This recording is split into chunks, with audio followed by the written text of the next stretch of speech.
नमस्कार. प्राईम पॉईंटमध्ये मी सुहास आपल्या सगळ्यांचं स्वागत करतो. या व्हिडिओच्या माध्यमातून मी तुम्हाला 3 गोष्टी फार महत्त्वाच्या सांगणार आहे.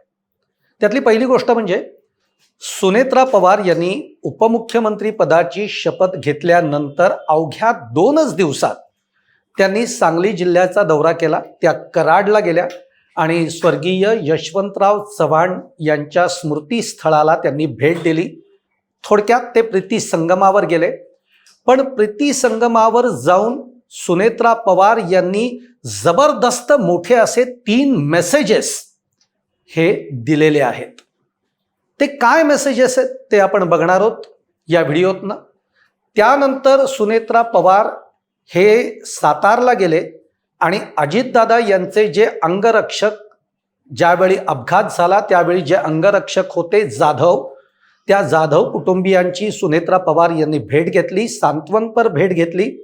स्वतः दुःखात असताना त्यांनी जाधव कुटुंबियांची भेट घेणं ही एक खूप मोठी घटना मानली जाते. सातारामध्ये त्याची चर्चा जोरात सुरू झाली आहे. आणि तिसरी महत्त्वाची गोष्ट ती म्हणजे मावळचे आमदार सुनील शेळके यांनी कालच असं सांगितलं की 30 आमदारांच्या सह्यांचं पत्र आमच्याकडे तयार आहे. हे पत्र काय आहे, या पत्राचा अर्थ काय आहे आणि त्यातनं पुढच्या राजकीय घडामोडी काय घडणार आहेत हे मी तुम्हाला सांगणार आहे या व्हिडिओमधनं. तुम्हाला माझा व्हिडिओ आवडला तर तो लाईक करा, शेअर करा, आमचं चॅनल सबस्क्राईब करायला मात्र विसरू नका आणि तुमच्या कमेंट सुद्धा कमेंट बॉक्समध्ये जरूर टाका. पहिली गोष्ट, उपमुख्यमंत्री पदाची जेव्हा शपथ सुनेत्रा पवार यांनी घेतली त्यानंतर अनेक चर्चा रंगल्या की एवढी घाई होती का. मग नंतर अनेक चर्चा अशाही सुरू झाल्या की एवढी मोठी जबाबदारी पक्षाची त्या सांभाळू शकतील का. या सगळ्या चर्चा सुरू झाल्यानंतर माझ्या मनामध्ये इंदिरा गांधींची ती, जेव्हा इंदिरा गांधी देशाच्या पंतप्रधान झाल्या म्हणजे लालबहादूर शास्त्रींनंतर या देशाचे पंतप्रधान कोण होणार ही जेव्हा एक स्थिती होती तेव्हा इंदिरा गांधींनी या देशाची सूत्र हाती घेतली. तेव्हा लिमये जे होते ते लिमये असं म्हणाले, कारण इंदिरा गांधी या तशा खूप मितभाषी, त्या जास्त बोलत नसेत. त्यांचं काम काय आहे तेच बोलायचं, ते नंतर आपल्याला कळलं. पण तेव्हा हे जे लिमये होते ते लिमये असे म्हणाले की ये तो गुंगी गुडिया है. म्हणजे त्यांनी गुंगी गुडिया म्हणून इंदिरा गांधींचा उल्लेख केला. एक प्रकारे आपण म्हणतो ना की ही हेटाळणी असते आणि तशा पद्धतीची की ही बाई काय करणार आहे, अशा पद्धतीचं लिमये यांनी केलं. पण नंतर सगळ्या देशाला कळलं की इंदिरा गांधींची कार्यक्षमता काय आहे, निर्णय घेण्याची क्षमता काय आहे, त्या कशा पद्धतीने त्यांनी पक्ष काय, देशाला कशा पद्धतीने पुढे नेलं हे सगळं आपण सगळ्यांनी बघितलंय. मी तुलना वगैरे करत नाही, पण कधीही आपण अशा पद्धतीचा अविश्वास एखाद्या महिलेवर दाखवावा का, हा माझा प्रश्न आहे. की सुनेत्रा पवार पक्ष सांभाळू शकतील का, ही चर्चा सुरू करण्यामागचं कारण काय आहे. पण उपमुख्यमंत्री पदाची शपथ घेतल्यानंतर 2 दिवसानंतर सुनेत्रा पवार कुठे गेल्या तर त्यांनी सातारा जिल्ह्याचा दौरा केला. या दौऱ्यात प्रथमतः त्या गेल्या कराडला. स्वर्गीय यशवंतराव चव्हाण यांच्या स्मृतीस्थळासमोर त्या नतमस्तक झाल्या, दर्शन घेतलं.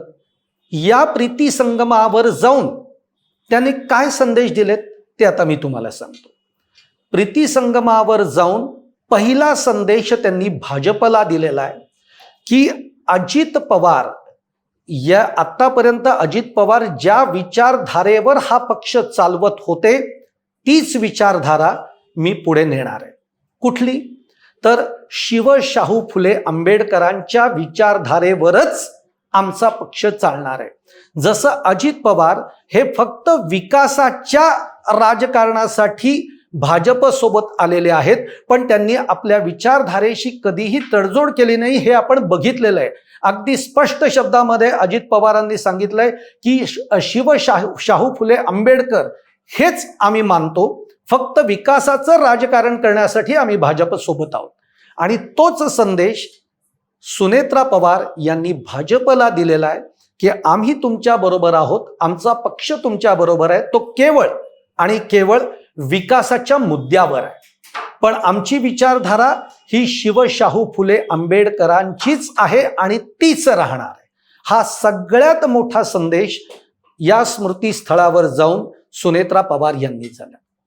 दुसरा मोठा संदेश सुनेत्रा पवारांनी जर कुणाला दिलेला असेल तर तो शरद पवार आणि सुप्रिया सुळे यांना दिला. तो संदेश अशा पद्धतीचा आहे की आता या पक्षाची कमान मी हाती घेतलेली आहे. अजित पवार यांच्या विचारधारेवरच हा पक्ष पुढे जाणार आहे आणि त्यासाठीच मी उपमुख्यमंत्री पदाची शपथ घेतली आहे. गटनेता झालेला आहे. याच्यातनं त्यांना हेही सांगायचंय की आगामी काळात जेव्हा सगळं दुःख निवळेल, सगळे विधी संपन्न होतील, त्यानंतर हा पक्ष पूर्णपणाने त्याचा ताबा आमच्याकडे असेल.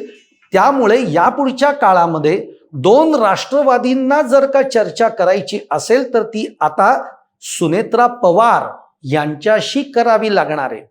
अशा सुनेत्रा पवार ज्या बाहेरच्या कुटुंबातनं आलेल्या आहेत. तुम्हाला आठवत असेल लोकसभेला सुनेत्रा पवार या उमेदवार म्हणून उभ्या होत्या.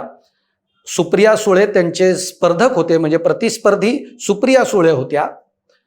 तेव्हा शरद पवारांनी जो उल्लेख केला होता तो उल्लेख सुनेत्रा पवार यांना खूप लागला होता. शरद पवार म्हणाले होते की त्या पवार कुटुंबातल्या नाही आहेत, त्या बाहेरच्या कुटुंबातनं आलेल्या आहेत आणि सुनेत्रा पवारांना हे खूप लागलं होतं. त्यामुळे या स्मृतीस्थळावर जाऊन सुनेत्रा पवार यांनी दुसरा मेसेज जो दिलाय तो पवार कुटुंबियाला दिलाय. तिसरा मेसेज अर्थातच तो सगळ्या आपल्या जनतेला दिलाय की आम्ही शिवशाहू फुले आंबेडकरांचंच राजकारण करणार आहोत आणि त्याच विचारांशी मीही बांधलेली आहे. हा मेसेज त्यांनी आपल्या सगळ्या तमाम महाराष्ट्रातल्या जो आपला सगळा माणूस आहे त्यांना दिलेला आहे. हे फार महत्वाचे मेसेजेस सुनेत्रा पवार यांनी दिलेत आणि म्हणून त्यांनी ज्या पद्धतीने आता राजकारणाची पावलं टाकायला सुरू केली आहेत, म्हणून मी म्हटलं की आठवण झाली ती इंदिरा गांधींच्या पहिल्या वेळेला जेव्हा त्यांनी पंतप्रधान पदाची शपथ घेतली त्यावेळेची. आता आपण दुसऱ्या गोष्टीकडे वळूयात. त्यांनी साताऱ्यामध्ये जाऊन जाधव कुटुंबियांची सांत्वनपर भेट घेतली. जे जाधव हे अजितदादांच्या बरोबर त्या विमानामध्ये होते आणि त्या विमान अपघातामध्ये जाधवांचा मृत्यू झाला. त्या कुटुंबियांची भेट ही सुनेत्रा पवार यांनी घेतली. आता ही भेट घेतल्यामुळे काय झालं, सातारा जिल्ह्यामध्ये एक मेसेज गेला की स्वतः दुःखात सुनेत्रा पवार इतक्या आहेत, महाराष्ट्र दुःखात आहे. सुनेत्रा पवार त्यांच्या तर पतीचं छत्र हरपलेलं आहे, असं असताना त्या जाधव कुटुंबियांची भेट घेण्यासाठी आल्या. हा खूप मोठा मेसेज यातनं गेला. दुसरी गोष्ट याच्या मागची अशी आहे की आता नगर परिषद नगरपंचायतीच्या निवडणुकीमध्ये जर आपण बघितलं तर भाजपनी इथे या सगळ्या जिल्ह्यामध्ये एक हाती सत्ता आणलेली आहे. आता जिल्हा परिषदेच्या निवडणुका येत आहेत आणि अजितदादांचा या सातारा जिल्ह्यातल्या जवळपास 11 तालुक्यामध्ये खूप चांगला कनेक्ट आहे. हा कनेक्ट कुठेही दूर जाऊ नये, तुटू जाऊ नये म्हणून सुनेत्रा पवारांची या कुटुंबियांची भेट ही फार महत्वाची मानली जाते की पुन्हा एकदा हा सगळा कनेक्ट सुनेत्रा पवारांनी जोडण्याचा प्रयत्न या माध्यमातून केलेला आहे. त्यामुळे आता जिल्हा परिषदेची जी निवडणूक आहे ती भाजपला जितकी सोपी वाटत असेल तितकी ती निश्चितच सोपी राहणार नाही. कारण एकतर अजित पवार यांच्या निधनामुळे जी एक सहानुभूतीची लाट सुनेत्रा पवार आणि त्यांच्या राष्ट्रवादीच्या बरोबर असणार आहे ती फार मोठी लाट नक्की असेल. त्यामुळे भाजपला सातारा जिल्ह्यामध्ये आता सहज सोपा विजय हा निश्चित दृष्टिक्षेपात नसणार आहे. आता तिसऱ्या घडामोडीकडे येऊयात की जी अत्यंत महत्वाची घडामोड आहे. दोन राष्ट्रवादींच्या विलिनीकरणाची चर्चा अगदी अजित पवारांच्या निधनानंतर दुसऱ्या दिवसापासून सुरू झाली, ती आज तागायत थांबायला तयार नाहीये. मावळचे आमदार सुनील शेळके यांनी संतापून असं म्हटलं की अरे या गोष्टींना हाच मुहूर्त मिळालाय का, कशासाठी करताय चर्चा, जेव्हा चर्चा करायची वेळ येईल तेव्हा आपण करू असं म्हणणारे जे सुनील शेळके आहेत, तर त्यांनी जेव्हा सुनेत्रा पवार उपमुख्यमंत्री पदाची शपथ त्यांनी घेतली आणि त्यानंतर त्या जेव्हा गटनेते पद याची जेव्हा निवड सुनेत्रा पवारांची झाली, त्याच्यानंतर सुनेत्रा पवार या राजभवनाकडे गेल्या उपमुख्यमंत्री पदाची शपथ घेण्यासाठी. त्यामध्ये जो वेळ होता त्या वेळेत सुनील शेळके यांनी जवळपास 30 आमदारांच्या सह्या घेतल्या की आमच्या राष्ट्रवादी पक्षाच्या अध्यक्षा या सुनेत्रा पवारच असणार आहेत, अशा पद्धतीच्या आशयाच्या पत्रावर 30 आमदारांनी सह्या केलेल्या. एक नक्की आहे, राज ठाकरे जे म्हणालेले होते की पाटील चालतील पण पटेल नको. राष्ट्रवादी मध्ये काही अशी माणसं आहेत ज्यांच्या महत्वाकांक्षा खूप मोठ्या आहेत आणि ते कदाचित राष्ट्रवादीचे अध्यक्ष होऊ पाहत देखील असतील.